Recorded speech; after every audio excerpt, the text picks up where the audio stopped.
Hello guys, welcome to my YouTube channel. কেমন আছো তোমরা? এখন আমরা কথা বলবো হচ্ছে রিসেন্টলি কিছুদিন আগে রিলিজ হওয়া তামিল সিনেমা, যেটার নাম হচ্ছে বিদ্যা মুয়ার্চি, steering Ajit Kumar, Trisha Krishnan, Arjun Sharjah, Regina ক্যাসান্ড্রে। তো এই ফিল্মটা ফাইনালি আমি দেখলাম। এখন কেমন লাগলো আমার এই ফিল্মটা, বিদ্যা মুরাইচি ফিল্মটা, সেটা নিয়ে কথা বলবো। চলো ভিডিওটা শুরু করা যাক। তো কেমন হলো বিদ্যা মুরাইচি? সব থেকে প্রথম, এই ফিল্মটা 1997 একটা হলিউডের ফিল্ম ছিল ব্রেকডাউন বলে। সেই ফিল্মটা থেকে নাকি ইন্সপায়ার্ড মেকার্সদের মতে। কিন্তু এই ফিল্মটা কাইন্ড অফ বলা যায় নাকি রিমেকই, ঠিক আছে। বাট যেহেতু আমি ব্রেকডাউন সিনেমাটি আমার দেখা নেই, ঠিক আছে, আমি ডাইরেক্ট এই ফিল্মটাই দেখেছি। তো আমি এই ফিল্মটা দেখার পর আমার যেটা লেগেছে আমি সেটাই বলবো। আমি না কোনো কম্প্যারিজন করবো যে হলিউডেরটা কি, হলিউডের ভার্সনটা কতটা বেটার ছিল, এটা কতটা বেটার ছিল। আমার কাছে এই ফিল্মটা আমি যেহেতু ফার্স্ট দেখেছি, আমি এই ফিল্মটা যদি মানে রিভিউ করি, এক লাইন আমি এটাই বলবো, এটা একটা ওয়ান টাইম ওয়াচ, একটা ডিসেন্ট ফিল্ম আমি বলবো। এই ফিল্মটার ফার্স্ট হাফটা মানে প্রচুর স্লো এবং ফার্স্ট হাফটা একদম ভালো না।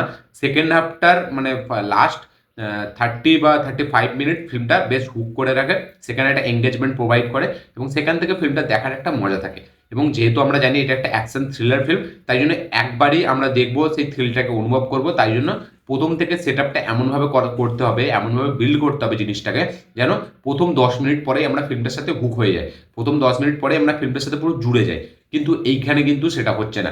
এইখানে গল্পটা বিল্ড করতে অনেকটা টাইম নিয়ে নিচ্ছে এবং তার একটা কারণও দেখিয়েছে ফিল্মটার মধ্যে, ঠিক আছে, স্টোরির মধ্যে, যে এই দুজনের রিলেশনশিপ। কিন্তু সেটা কোথাও গিয়ে মানে স্ক্রিন প্লেতে প্রচুর সেরকম ভাবে ইফেক্ট ফেলছে না। হ্যাঁ, কিছু কিছু সিন আমি ডেফিনেটলি বলবো যে কনফিউশন করতে মানে সক্ষম হয়, ঠিক আছে, কনফিউশন ক্রিয়েট করে। সেই সিনগুলো আমি বলবো ভালো। সেখানে রেগিনা ক্যাসান্ড্রা যেরকম ভাবে কথাবার্তা বলছে, এখানে কিন্তু আপনি সচরাচর বিশ্বাস করতে পারবেন না এই দুটো ক্যারেক্টারের মধ্যে যে কোন ক্যারেক্টারটা সত্যিই ভালো, নাকি এরা দুজনেই ভালো, এ নিজেই খারাপ। তো ওইখানে যেটা কনফিউশন, ওইখানটা কিন্তু ভালোভাবে ক্রিয়েট করেছে এবং লাস্টে 35 মিনিট ফিল্মটা বেশ হুক করে রাখা, বেশ এঙ্গেজিং। সেখানে অজিত কুমারের পারফরমেন্স প্রথম থেকেই ফিল্মটাতে ভালো এবং সেখানে একটা অ্যাক্টার অজিত কুমারকে আমরা দেখতে পাই, যেটা আমার বেশ ভালো লেগেছে। প্রথম থেকেই একদম ফার্স্ট সিন থেকে সে যখন ইমোশনাল হয়ে যাচ্ছে, সে যখন মানে একটা জিনিসের জন্য মানে খুঁজছে, দৌড়াচ্ছে, সেই জিনিসগুলো আমরা ফিল করতে পারি।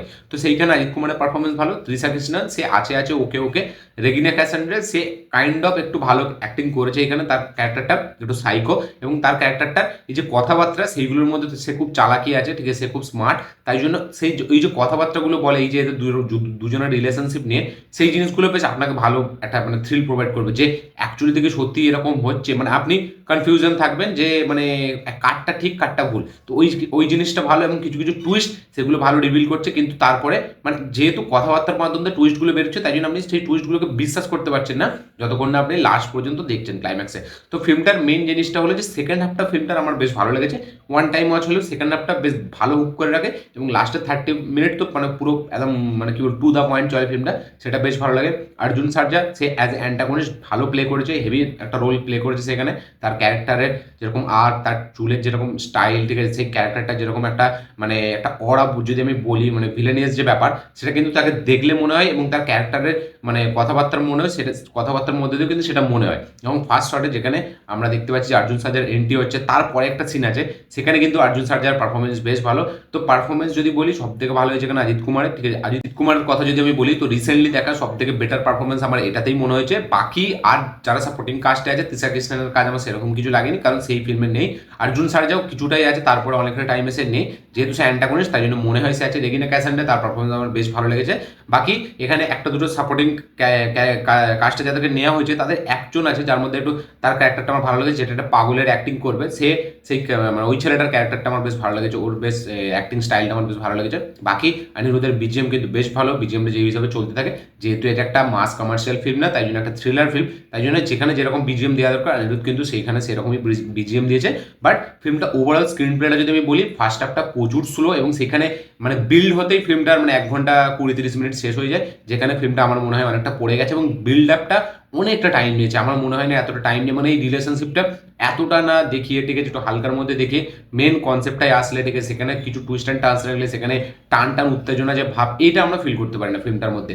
মানে ফার্স্ট হাফে একদম যদি মানে স্টার্টিংয়ে কিছু এমন কিছু হয়ে যাবে যার পর থেকে মানে ফিল্মটা পুরো হুক করে রাখবে। যেরকম আপনি যদি ডোন্ট মুভ বলে সিনেমাটি দেখেন, নেটফ্লিক্সে এসেছিল, আমার 2024-এ দেখা বেস্ট ফিল্ম নাম্বার 1-এ রাখবো আমি ওই ফিল্মটাকে। তো ওই ফিল্মটার আপনি মানে এটা দেখবেন, স্টোরির মানে আইডিয়াটা দেখবেন, কনসেপ্টটা তো খুবই ভালো এবং ফিল্মটাকে যেভাবে ফার্স্ট কিছু 10 মিনিটের পর থেকে যেভাবে ফিল্মটা মেন প্লটে চলে আসে, সেখান থেকে যেরকম লাইন করে মানে হুক করে রাখে পুরো থ্রু আউট স্ক্রিন প্লে, সেটা কিন্তু দুর্দান্ত ছিল। ওইখানে ওই ফিল্মটা আপনি দেখবেন, ওই ফিল্মটার টেনশনটা আপনি ফিল করতে পারবেন। এইখানে কিন্তু বিজয় মোনাচি সিনেমাতে টেনশন কোনো ফিল হয় না, কোনো ইমোশন আমাদের সাথে ওয়ার্ক করে না, ড্রামাটা ভালোভাবে বিল্ড হয়নি, শুধু বিজিএমটা একটু ভালো সিনে আমরা বুঝতে পারি, বাকি পারফরমেন্স শুধু অজিত কুমারের ভালো।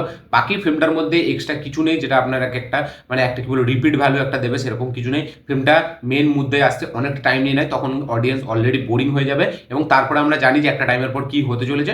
লাস্টের কিন্তু টুইস্টটা হালকা একটু মানে আনপ্রেডিক্টেবল হয়, মানে লুকিয়ে রাখতে সক্ষম হয়েছে, বাট একবার দেখার পরে সেরকম আপনার কিছু মনে হবে না। ফিল্মটা যে টুইস্টগুলো দিচ্ছে সেগুলো ইটসেলফ বিশাল কিছু আপনার জন্য কাজ করছে না। আপনি প্রথমবার দেখছেন ভালো লাগছে, কিন্তু এমন কিছু নয় যে আপনি একটা মানে রাজশাসনের মতো একটা টুইস্ট, বা সুকসামা দার্সিনীর মতো একটা টুইস্ট, বা কিষ্কিন্দা কান্দামের মতো একটা টুইস্ট, বা ওই যে তামিলের একটা ফিল্ম এসেছিল নামটা ভুলে যাচ্ছি আমি, ওই ফিল্মটার মতো টুইস্ট, তো ওইরকম কিছু টুইস্ট নেই।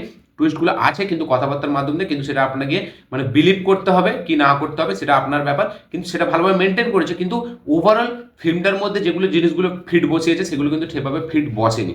বাকি ফিল্মের আর যা আছে মানে যেরকম বললাম, স্ক্রিন প্লেটা খুব স্লো, ফার্স্ট হাফ থেকে সেকেন্ড হাফে অনেকটা পোর্শন পরে গিয়ে ফিল্মটা স্টার্ট হয়, নিজের হুক হয়, এবং অ্যাকশন সিনসগুলো আমি বলবো ভালো, হ্যান্ড টু হ্যান্ড কম্বাট, কোথাও ওভার দ্য টপ কিছু দেখানো হয়নি যেখানে মারছে ওখানে পড়ে যাচ্ছে এরকম না, হ্যান্ড টু হ্যান্ড কম্বাট দেখানো হয়েছে। এবং লাস্টে কিন্তু হিরোর জন্য আমরা চেয়ার্স করি, সেটা কিন্তু অজিত কুমারের পারফরমেন্সের জন্য আমাদের মনে হয় যে না, এই ক্যারেক্টারটা এবার মানে একটু কিছু বাঁচুক, মানে মারুক অন্যদেরকে, সেটা ফিল হয়।